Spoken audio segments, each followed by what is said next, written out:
Salut à tous, c'est François Rousseau. Si vous êtes passionné par les voitures, vous êtes au bon endroit. Continuez à regarder, on va entrer dans le vif du sujet. Les facteurs externes à la route, tels que les conditions météorologiques ou les facteurs saisonniers, jouent souvent un rôle important. Ils influencent les conditions de visibilité des objets. Ils ne doivent pas être négligés lors de l'utilisation du véhicule. Qu'est-ce qu'une mauvaise visibilité? Les automobilistes expérimentés ont souvent rencontré des conditions dans lesquelles la visibilité de l'environnement routier est considérablement réduite. Cela peut être dû au brouillard, à une forte pluie ou à un soleil trop aveuglant. Le conducteur n'est pas en mesure de distinguer clairement les objets ou les personnes situées à plusieurs dizaines ou centaines de mètres. Ces conditions sont décrites dans le code de la route. Par conséquent, pour comprendre ce qu'un terme aussi important que la visibilité insuffisante signifie pour les automobilistes, il est nécessaire de se référer au code de la route. Important, une visibilité insuffisante sur la route est une période d'obscurité, car la visibilité réelle dépend du fonctionnement des feux installés sur le véhicule. Sans aide ou assistance supplémentaire, le conducteur ne peut pas distinguer la forme des objets qui se déplacent sur la route. Il n'est pas toujours évident de distinguer la silhouette d'un piéton d'une autre image. Dans de telles circonstances, il est conseillé de réduire considérablement la vitesse et, afin d'être plus visible pour les autres, il est utile d'activer le système de signalisation lumineuse d'urgence. Conduite dans des conditions de visibilité insuffisantes. Les conditions caractérisées par une mauvaise visibilité sur la route comprennent des phénomènes temporaires. Ils bloquent la visibilité à plus de 300 mètres de la voiture. Le crépuscule est l'un de ces facteurs. Le crépuscule est le moment où le soleil est juste en dessous de l'horizon. En même temps, la visibilité reste bonne sur une longue distance sans allumer les phares. Le crépuscule peut donc être nocturne ou diurne. Pendant la pluie, les conducteurs débutants peuvent penser que la pluie est dangereuse pour les véhicules car elle réduit l'adhérence des roues sur la route. Dans certains cas, une surface mouillée réduit le coefficient d'adhérence jusqu'à 2 fois ou plus, ce qui augmente considérablement la distance de freinage. L'aquaplaning est à l'origine de nombreux accidents. Les précipitations sous forme de pluie ou de neige réduisent également la visibilité de l'environnement routier pour le conducteur. La visibilité réduite ne doit pas être une surprise pour l'automobiliste. Il est important de se préparer à l'avance au fait qu'il faudra modifier son comportement de conduite par mauvais temps. Même si une voiture arrivant en sens inverse a inondé le pare-brise d'eau provenant d'une flaque ou d'un ruisseau sur la route, il ne faut pas freiner brusquement ni faire de manœuvres soudaines. Il convient de prendre un certain nombre de mesures. Enclencher immédiatement les essuie-glaces, réduire doucement la pression sur la pédale d'accélérateur. Si nécessaire, rétrograder progressivement ou allumer les feux de détresse, ce qui permettra au conducteur qui vous entoure de prendre conscience de vos difficultés à conduire. Dès que la visibilité est rétablie, éteignez les feux de détresse, mais n'augmentez pas votre vitesse. Les plaquettes mouillées ne pourront pas remplir correctement leur fonction. En cas de brouillard, la conduite dans le brouillard exige plus de professionnalisme de la part d'un automobiliste que la conduite sous la pluie. Ces conditions météorologiques créent une situation potentiellement accidentogène sur la route. Chaque année, de nombreuses personnes sont tuées ou mutilées dans de tels accidents. Lire aussi, différence de couleur et différences techniques entre les antigels G11 et G12, admissibilité des mélanges et interchangeabilité. Les facteurs négatifs du brouillard sont les suivants: la zone de visibilité est considérablement réduite.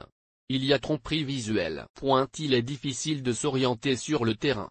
Il n'est pas possible de calculer les distances entre les objets. Ces conditions météorologiques faussent la perception des objets et des moyens de transport. Il est pratiquement impossible de calculer la vitesse d'une voiture en mouvement ou venant en sens inverse. Les couleurs, à l'exception du spectre rouge, sont déformées. Les voitures rouges sont donc plus visibles. La concentration et la tension élevée épuisent le conducteur, ce qui peut l'amener à commettre des erreurs. En regardant dans l'obscurité, les yeux se fatiguent rapidement, surtout si la voiture n'est pas équipée de feux anti-brouillard, qui sont mieux adaptés à la situation. Dans une telle situation, les feux de route sont absolument inutiles. Le comportement à adopter est le suivant: il est important de réduire la vitesse à la moitié de la valeur de la visibilité en mètres.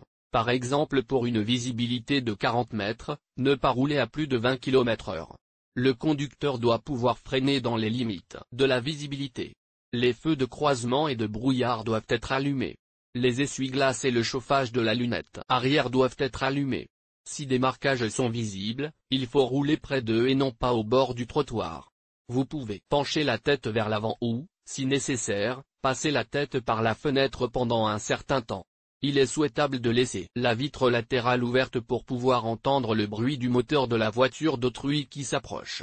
Il est possible de klaxonner périodiquement en dehors de la ville. Il n'est pas nécessaire de réduire de manière significative la distance par rapport à la voiture de devant en cas de brouillard. Il n'est pas non plus nécessaire de l'éclairer agressivement par l'arrière, et il est préférable de réduire l'intensité des phares. Il est catégoriquement inadmissible de s'arrêter sur la chaussée, et il est important d'en écarter le plus possible les véhicules lorsqu'il faut se garer. Il n'est guère opportun de dépasser dans de telles conditions, car il ne sera pas possible de gagner quoi que ce soit. En cas d'éblouissement par le soleil, l'un des facteurs sur la route qui a un effet négatif sur la visibilité est la luminosité du soleil. Une luminosité extrême réduit la concentration et affecte négativement la visibilité. Il est problématique de conduire vers le coucher ou le lever du soleil. L'abondance de neige aggrave également la situation dans notre climat. Les yeux se fatiguent rapidement sous l'effet de la fatigue, ce qui affecte l'état du conducteur. Se mettre brusquement à l'ombre ne produit pas une amélioration rapide,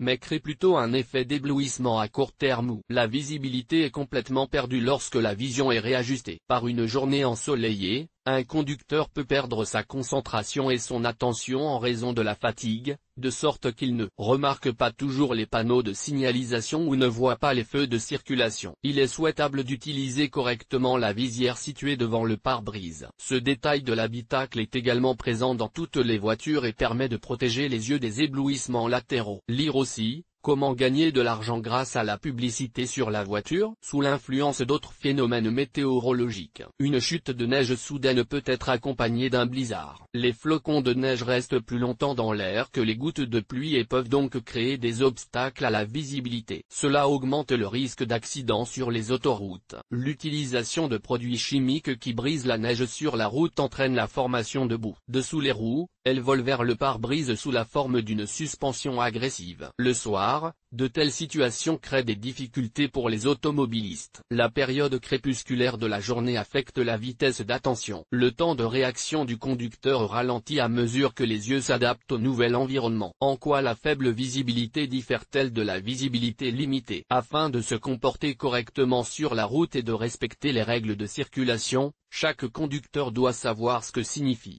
selon les règles, l'expression visibilité réduite, utilisée par tout le monde. Cela permet non seulement d'améliorer la connaissance de la loi, mais aussi d'accroître la sécurité des automobilistes. Selon les règles de circulation en vigueur, la visibilité limitée se traduit pour le conducteur par la limitation du champ de vision par le paysage environnant, les bâtiments, la végétation, les virages de la route. En fait, cette visibilité ne dépend pas de l'heure actuelle. Le conducteur doit respecter la limitation de vitesse recommandée sur ces tronçons de route. En outre, il est interdit de faire des manœuvres de virage ou de dépassement en conduisant. Il n'y a pas de différence dans la signification de la visibilité en fonction de la saison ou de l'heure du jour, ce qui la distingue d'autres concepts. Il convient en outre d'examiner les obligations imposées aux conducteurs en dehors de la ville, afin d'améliorer la visibilité, qui peut être insuffisante même de jour par temps nuageux. Chacun est tenu d'allumer les feux de croisement ou les feux de route, ce qui vise à réduire le nombre d'accidents. Moyen d'améliorer la visibilité. La visibilité limitée n'est pas strictement réglementée. Le conducteur dispose d'une certaine liberté d'action. Il est important d'utiliser correctement les dispositifs auxiliaires disponibles dans la voiture. Des feux de croisement bien réglés et des feux de brouillard allumés contribuent à améliorer la visibilité. En outre, il est recommandé d'allumer les feux de brouillard arrière pour améliorer la visibilité.